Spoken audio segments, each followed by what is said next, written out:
Assalaamu calaykum waraxmatullaahi wabarakaatu. Kusoo dhawaada Kobciya Software, channelka loogu talagalay in lagu barto softwarada kala duwan iyo aqoomaha kala duwan ee la xiriira accountingka iyo businesska iyo economigaba. Casharkan waa casharkeenii afaraad oo ka hadli doona wuxuu ka hadli doonaa casharkan si loo record gareeyo customer. Marka waa very important ama aad bay muhiim u tahay marka laga hadlayo macmiilka. Macmiilku waa qofka kaliya ee revenue ka sameynaysa ama aad profit ka sameynaysid.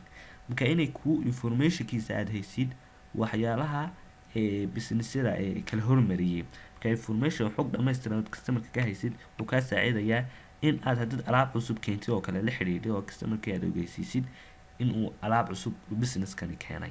Marka asxaabay qaabkii loogu diiwaangelin lahaa softwareka ayaanu ku baran doonaa dhinaca programka aanu leexano. Markaanu programka soo furno programku horta qaybu kala leeyahay wanaga casharadii hore ku kala baranay. Qaybta waxa laga abuuraa ama laga diiwaangeliyo hadduu noqdo shaqaale, hadduu noqdo macmiil, hadduu noqdo inventory ama alaab loo keenay. Waxaas oo halka maintain baa laga diiwaangeliyaa. Marka maintain marka tagtid marka customer diiwaangelinaysa waxaad haysaa customer baad tagaysaa aad ku dul dhifanay. Macmiilka marka qaabka loo diiwaangelinayo waa qaabkaas ma dul tagaysaa maintain kadib shaashadan aan soo baxay. Shaashadan markay noo soo baxdo waad weynaysiinaysaa shaashadan. Shaashadan marka aad weynaysiisid waxa kuu soo baxay information-kan. Information-kan muxuu ku saabsan yahay? Information-kan wuxuu ku saabsan yahay waa macmiilka xogtii la xiriiray. Haddii noqoto ID-ga aanu siiyano, name-kiisii, waxyaalaha la xiriiro mid baan u baran doonaa. Marka ugu horeysa waxaan rabnaa in ID aanu siino. Marka waxaan soo furan doonaa PDF-keeni uu diyaarsanaa casharkani. ID serial number-ka aanu siiyano customer-ka koowaad wuxuu yahay waa serial-kaas aanu siiyana. Marka aan soo diiwaangelin marka adaa business-kaaga serial-ka ama number-ka aad siin doontid adaa garanaya. Aday ku micna gaar tahay oo adaa ka doonaysid baad siin kartaa. Marka serial number-ka soo koobi best aan ku siiyo kadib magaciisa aan qoro.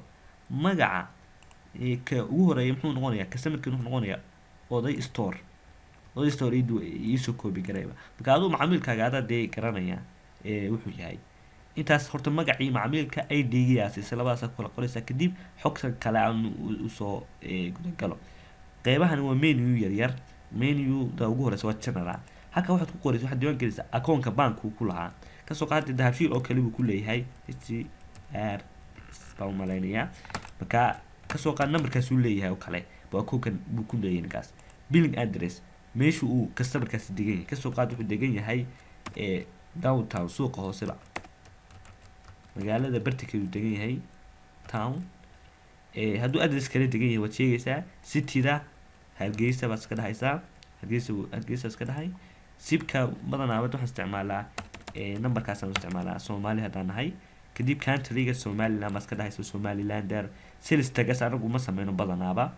Information kalena halkan waxaad u soo customer type-ka muxuu yahay? Customer-ka badanaa waa la kala qaybiyaa. Qaybu kala leeyahay. Marka qaybta maalin ma soo noqon doonaa halka telefoonka ka diiwaangelinaysa. Telefoonkiisa ka soo qaad wuxuu leeyahay number-kaas uu leeyahay. Marka waa iska tusaale waxaan number labaad hadduu leeyahay waa diiwaangelinaysa. Saas diiwaangelin adaa qoraya. Email hadduu leeyahay waa diiwaangelinaysa. Email-kiisa fax waa laga baxay. Email-kiisa waa diiwaankiisa ka soo qaad. Email-kaas uu leeyahay. Email-kiisa diiwaangelinay. Hadduu website leeyahay website-ka halka ka diiwaangelinaysa www.odaystore bas ka dheh wuxuu leeyahay .com. hadduu email-kaas uu leeyahay intana waa information kale oo la xiriira. hadduu number labaad leeyahay, hadduu qof kale oo reference micna haddii qofka aan waayo oo kale qof kale oo damiina oo aan igu xiri doona mailing list-ka uu ku jiro intana waa hadduu leeyahay waad buuxinaysaa. kadib intana menu channel intaas ku eegtaa contact aan tago. Contact wuxuu sheegayaa waa information-kii ku saabsanaa badanaa contact-iga ama xiriirka uu leeyahay. ka soo qaad ninkan first title-kiisa master hadaa haysaa master magaciisii baa caadi u sheegay. hadda waa company-gii baan oday store qoray laakiin ninka macmiilka ee la xiriirayo ee ka mas'uulka company oday store ninka ka mas'uulka waxaad ku qoraysaa ka soo qaad waa Xuseen master Xuseen Said ninkaas mas'uula. Company name-ku waa oday store unde intaa bay soo koobi garay. job title ka soo qaad waa manager-kiiba meesha hadduu wax kale genderkiisa waa male ba. marka informationkan waa information kaa caawin doono beri ka maalin customerkan xog wanaagsan aad ka heshid. intaa horta qeybta intaas hadduu note kale la raacinayo customerkan waa customer wanaagsan. this customer is very loyal to our معناها customer كانوا كانوا نوضع هذه information ونوت راعي هذوك بريك مالين صار customer كانوا address كي غيرت كان عطوا addresses كان وميلها لقيه لي يعني كاس address كان ميل كلو شيب كرينا يو أدوجو بدل information كان لما هادو address كوا هكذا تكبر بين address كوا هادو اللي هاي كسوقات تشجية هادو إرجاب دقيقة كسوقات إرجاب وبنو دقيقة وكستبع إرجاب على بنو قصراء كذا دقيقة هادو كلام وحده دقيقة هاي كاستمر كاني department كلام وحده كله هاي بورما waxaa soo dhan information buuxinaysid kadib citydiisa magaaladiisa waxaa soo dhicigabo sanaag halkaas ka soo qabo sanaag kana waa boorama outer state waxaa soo dhawaada buuxinaya kadib history haduu leeyahay taariikho hore halkan uu soo dhigaya haduu macmiilkan baada macmiil cusub yahay taariikho hore kama hayno marka saleskiisii hore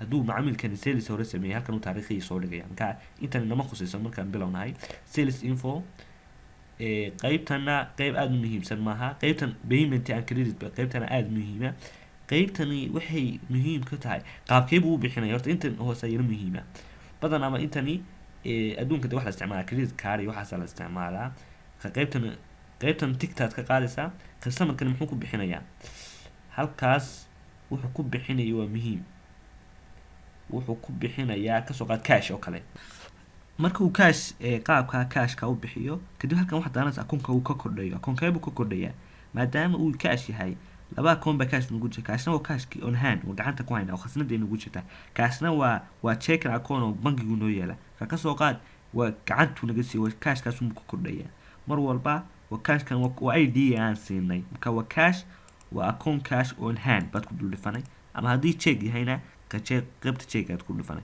kadib waxa sameeyay halkan waxaad ka dooranaysaa waxa laga dooraa xogahan oo dhan laga doortaa deymaha ugu farabada ilaa xadkee baan siin karnaa customerka deyn percentage kee baa discount siina haduu muddo degdeg ah ku soo bixiyo lacagta 10 cisho hadaan 3 cisho qaadano oo tobanka ugu horeeya ku soo bixiyo lacagtii discount waan siina customerka oo motivation isaga waa halkan laga duwan galay halkan waa default space ka tahay kadib daaqada ayaba soo furan customize terms for this customer bad defanay marka halkan waxay tahay waa muddada ku soo bixinayo kasoo qaadsan 40 cisho ayuu ku soo bixinaya deyntan deymaha ninka customerkaas iyo oo dhan 40 ku soo bixiyaasho kasoo qaad discount date waa muddada uu hadii uu ku soo bixiyo oo ka soo horeysiyo discount helay kasoo qaad hadii uu 15 cisho ugu horeeya uu bixiyo wuxuu helayaa discount 2% ka waa sida qaabka marka haduu 15 ugu horeeya waa 45 toota haduu maalinta 45 aad ku soo bixiyo isagoo discount male laakiin 15 cisho ugu horeeya